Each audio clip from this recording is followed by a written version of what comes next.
आप सभी भक्तजनों को नवरात्रि की हार्दिक शुभकामनाएं। नवरात्रि में चौथे दिन देवी को कुष्मांडा के रूप में पूजा जाता है। अपनी मंद हल्की हंसी के द्वारा अंड यानी ब्रह्मांड को उत्पन्न करने के कारण इस देवी को कुष्मांडा नाम से अभिहित किया गया। जब सृष्टि नहीं थी, चारों तरफ अंधकार ही अंधकार था, तब इस देवी ने अपने दिव्य हास्य से ब्रह्मांड की रचना की थी। इसलिए इसे सृष्टि की आदि स्वरूपा या आदि शक्ति कहा गया है।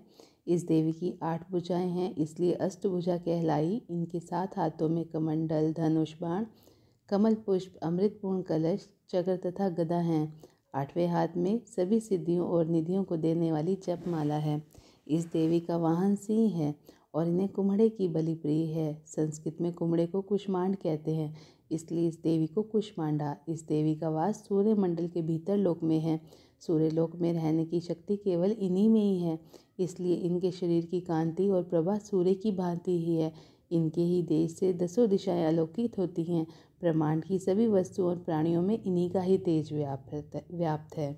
अचंचल और पवित्र मन से नवरात्र के चौथे दिन इस देवी की पूजा आराधना करनी चाहिए। इससे भक्तों के रोगों और शोकों का नाश होता है तथा उसे आयु, यश, बल और आरोग्य प्राप्त होता है। ये देवी अत्यल्प सेवा और भक्ति से प्रसन्न होकर आशीर्वाद देती है। सच्चे मन से पूजा करने वाले को सुगमता से परम पद प्राप्त होता है। विधि विधान से पूजा करने पर भक्त को कम समय में ही देवी का सूक्ष्म भाव अनुभव होने लगता है। ये देवी आदियों व्याधियों से मुक्त कराती है और उसे सुख, समृद्धि और उन्नति प्रदान करती है। अंततः इस देवी की उपासना में भक्तों को सदैव तत्पर रहना चाहिए। बोलिए माँ कुष्मांडा की जय। दुर्गा माता तेरी सदा ही जय।